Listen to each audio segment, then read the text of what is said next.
All right, folks, welcome back once again to Sociology. Today, we're going to talk a little bit about items related to social interaction in everyday life. And we're going to focus on one part of the material in this chapter, Irving Goffman's dramaturgical analysis. It's an interesting way of thinking about the presentation of self. So, as a reminder, we have recently been discussing socialization, that lifelong process by which we develop our human potential and learn culture. And then we start thinking about, well, how does culture and society help frame that social experience of the development of the self? And, there are some patterns of life in our culture that influence our understanding of who we're supposed to be. And we talk about that in our last lecture in terms of social status, in a social position that people occupy. And we put that in context of social structure and groups, and then how that connects to us as individuals. And then we started thinking about roles, guidelines and expectations for how we're supposed to act in a certain social status position. And so we're going to build on that. And as I said, we're going to talk mostly about dramaturgical analysis. And before we get there, let me pull up some slides that I'm going to cover with you. And so this is an example of here we are as an individual, and then these are different social positions that we occupy. Now, this is not my status set, which is another term that you will be responsible for on assignments in an upcoming test. When you take all the social positions combined, all those statuses combined, that's your status set. And this is just an example. I'm not a Harley Club member. I don't have a motorcycle. I would like to own a motorcycle. I used to when I was a child, when I was younger, but it was more like a dirt bike. But anyway, I digress, right? So, but this is an example of a status set, okay? And so we also talked about role, and again, behaviors expected of someone of a particular status. So you have status set, and then you also have role set. And if you start to think about that, that can really magnify, right? If you think about all the different status positions that we occupy, and then you've got expected behaviors of each of those positions. So that's a lot to assume as part of your identity, right? And again, we develop that and understand that and come to terms with that through social experience, okay?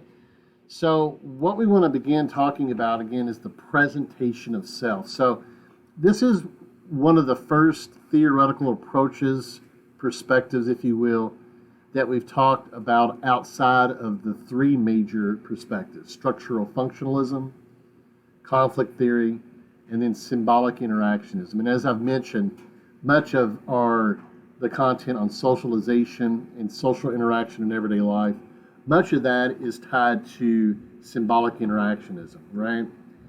And again, symbolic interactionism is seeing society as the product of our everyday interactions, okay? So dramaturgical analysis takes the development of the self, and then it asks, well, how do we present that self in our relationships, in our interactions in society? How do we understand the presentation of self, okay? And you can see the root word dramaturgical, you can see drama.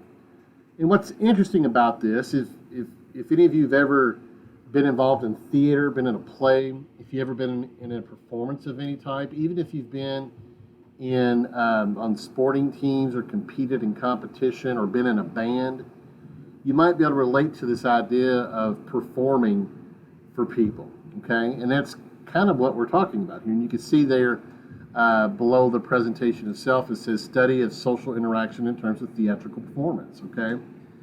So the presentation of self, Goffman says, is used to create specific impressions in the minds of others. So as you think about being in a play or performing in some way, what are the kinds of things that are pertinent for your character, right? And so Dramaturgical analysis sees those social positions as our character. Well, how do we breathe life into that character in different social situations, okay? Some of that is predetermined by a script, by a job description, for example. A lot of it is influenced by our understanding of expectations, role of the positions that we are occupying, okay? So let's look at this a little bit more, all right? So look here, it says involves the use of props, costume, tone of voice, gestures. When I'm in-person classes, and you may have noticed this even on video, I use gestures quite a bit as a way of expression of ideas. I walk around, I'm kind of animated. I use tone of voice a certain way, not just as a teacher, but how do we use tone of voice with people that we interact with that we're really close to? Or how do we use tone of voice and volume with people that we interact with in a competition? And so part of that is all the character. You may have heard of the phrase William Shakespeare, but I prefer to cite Rush, the rock and roll band, one of the greatest three-piece rock and roll bands of all time, by the way. There's a song that they have that says, "All the world is a stage and we are merely players." It's also cited, again, from a poem of Shakespeare. All the world's a stage and we are the actors on that stage. So our character can be different from the type of interaction we have from one to the next, right? Notice here in the role performance, it also says stage setting. So think about the stage setting and the different environments that you go into. Think about the workplace, how things are organized. I mean, that's designed to be a presentation to customers, And if you've ever worked in retail, presentation is really, really important. I remember being a general manager of a bookstore, and, presentation, marketing, advertising, end caps, the cleanliness of the store was so important because customers expect to see, a professional environment when they walk into, a bookstore, for example. And, the presentation of self, the presentation of the workplace might vary from job to job. Notice here it also says, well, I've already mentioned, it says costumes. Think about costumes in terms of law enforcement. And that may sound derogatory, and I don't mean for it to sound mean, but think about the costumes, if you will, that police officers wear, right? That's part of the presentation of self in terms of law enforcement. You see this sometimes with medical providers, the scrubs that people wear. Think about it in different contexts. When you go to a wedding, what are the costumes you're supposed to wear at a wedding? You usually don't see people wearing sandals and cut-off shorts and tank tops, unless it's that kind of wedding, right? Unless it's called for that in that type of wedding environment. This is an interesting approach to thinking about presentation of self, okay? I have a little bit of background in theater and performing arts, and I kind of really relate to this. I think studying sociology and understanding people, understanding things like this, presentation of self, that's very beneficial for the performance, right? Performing arts. You can understand character, you can understand people as if they are characters, so to speak, and understand the expectations of different positions from person to person, right? And so some other items here that we take into consideration: verbal and nonverbal communication. Even language is part of the character. I've been in a play one time when I was playing a British actor, and I had to assume the dialect of people that's from England, the way that they speak English in England, and I had a hard time with that. But think of, in terms of stereotypes, think about how people from the country, how they speak with, sort of a twang, or people from different parts of the United States, how people from Boston speak, or how people from South Louisiana speak. That's part of the presentation of self. That's part of character. Body language and demeanor, personal space, facial expressions. You combine that with what we've already mentioned about costumes and props. When I talk about nonverbal communication, no pun intended, But when I talk about nonverbal communication, I think about this song by Alison Krauss. Some of you may have heard of Alison Krauss. She's sort of a country bluegrass artist. I prefer her more bluegrass side, but she sings a song called "You Say It Best When You Say Nothing at All." And so, we're focused on communication and interaction, and you don't always have to be talking to be interacting with people. Sometimes silence, garners our attention, right? So this is all types of communication, verbal and nonverbal, all right? So moving on to the next slide here. So this is another way of thinking about things. So let's consider gender as it relates to performances, right? So how are the expectations of being male and female, how is the role expected to be carried out? In terms of fashion, in terms of costuming. What are the cultural demands on males and females? There's probably more demands on females than there are males, and I think females can certainly relate to that. Males may not understand that because they don't think about themselves. They think more about themselves and maybe not others. But, women have a tendency to experience more pressure in terms of expectations of being female, how you're supposed to act and how you're supposed to look. And notice here it says demeanor and use of space and facial expressions and how, you're supposed to be, sometimes deferent to people in a conversation and that sort of stuff. What does our culture think about women that are really strong and vocal and in positions of authority and power?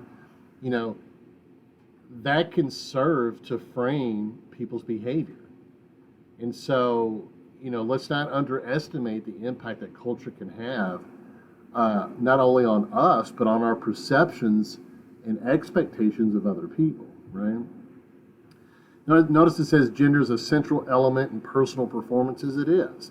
And so, yes, as I've mentioned before, gender is a social position because there are cultural expectations for people that are male and female, and sometimes different sets of cultural expectations. And you may say, well, in the United States, there's a lot of equality between men and women. Keep in mind, if you look at other cultures, that's a really sometimes a good example, because we live in our culture and we kind of get used to things and we don't ask questions so much. But it's a good practice to look at other cultures, especially when they're quite a bit different than the one that you live in and the ones you experience, and see how they treat these items, and it really stands out. I'm thinking about societies where women don't have the rights in those societies as they do in the United States, and you could really see how expectations are quite different there for males and females than they are in the United States, just as an example. All right, so let's look at this. Now, I've taken some social institutions again, okay? Not looking at them all, just looking at some select items. And I kind of want to map this out for you. I love doing this, and I hope that this helps you understand the material a little bit more. So I've got a few social institutions listed there. We've got, it's on this side. We've got family. Where is it at? Down in the corner, down there. We've got family. We've got the economy and work. And way over there, we have religion, all right?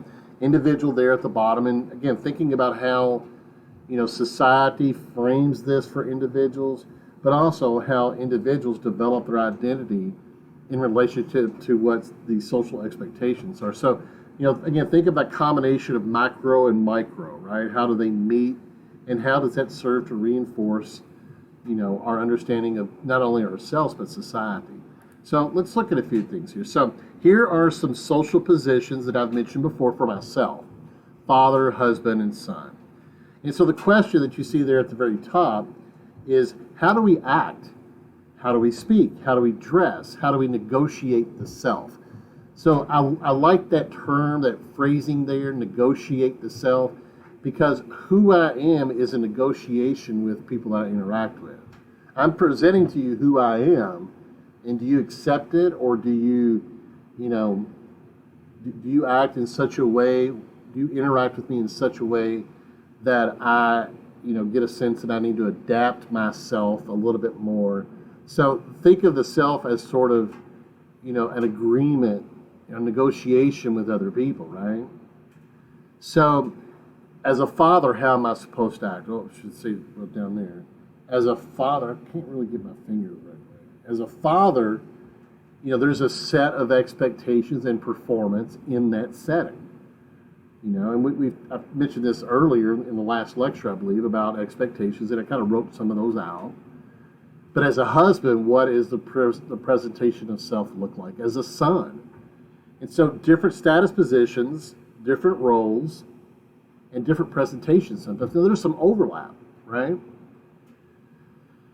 Moving on to the next one here, I'm a professor, I'm a DJ, and some of you might not know that. I'm also an OCTC employee. So this is kind of an interesting thing for me in my personal life, because as a professor, I have to do presentation of self in a certain way. I have to, be smart and dress appropriately and speak language more professionally and not use slang as much. You all may have noticed that I sometimes am a little bit flexible with my language, and not that I always use curse words, but sometimes I do that.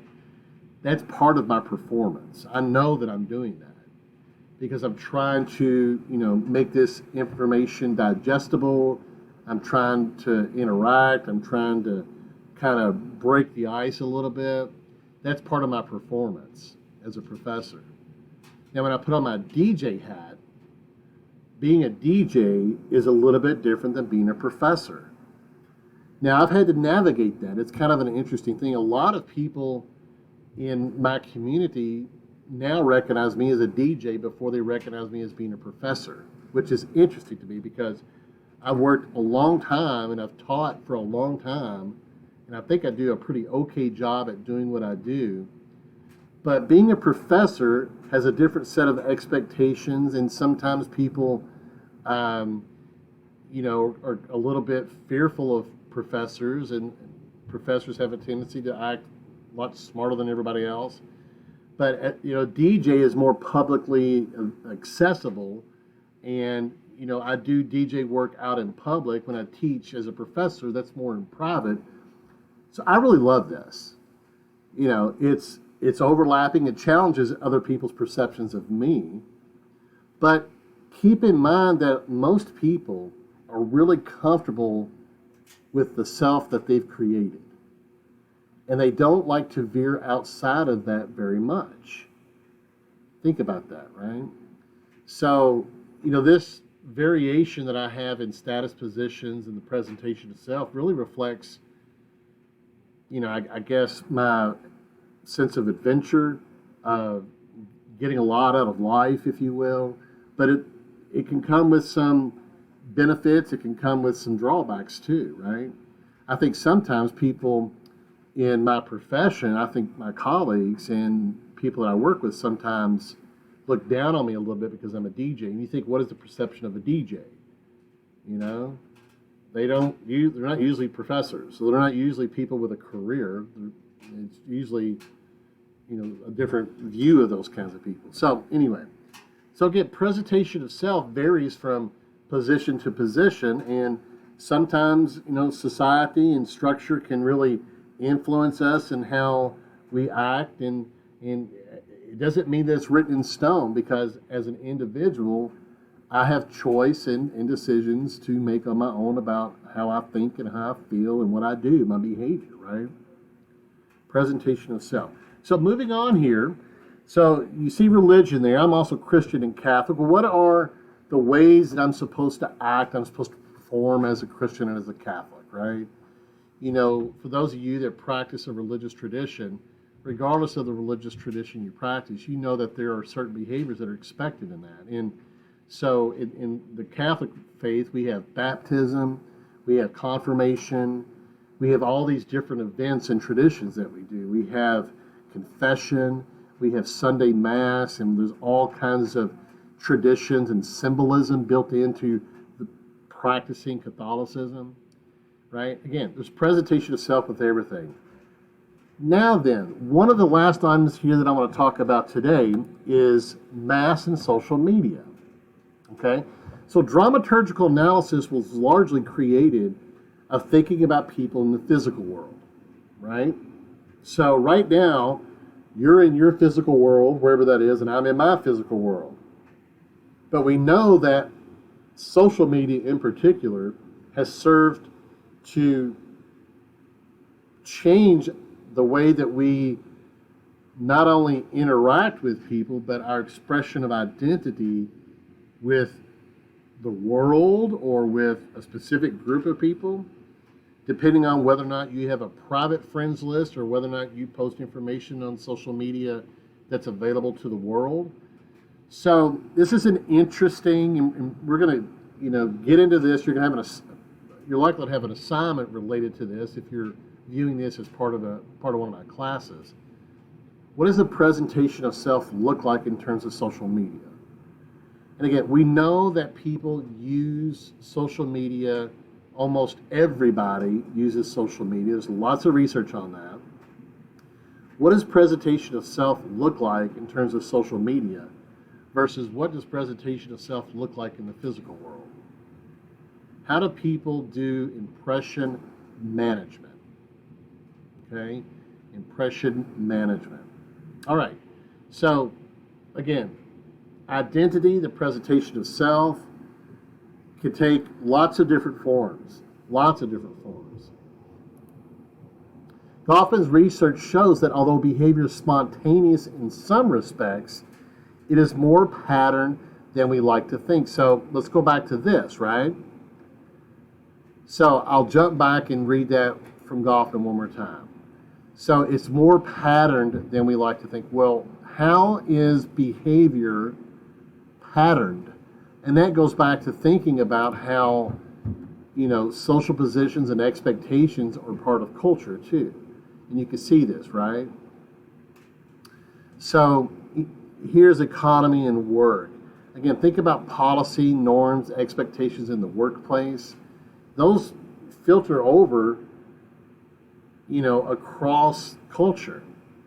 So if somebody's working at Moonlight Restaurant and somebody is working at Applebee's restaurant, they're two different restaurants, but there's probably a common set of expected behaviors of being a waiter or waitress or employee of a restaurant. That's where that patterned, behavior comes into play.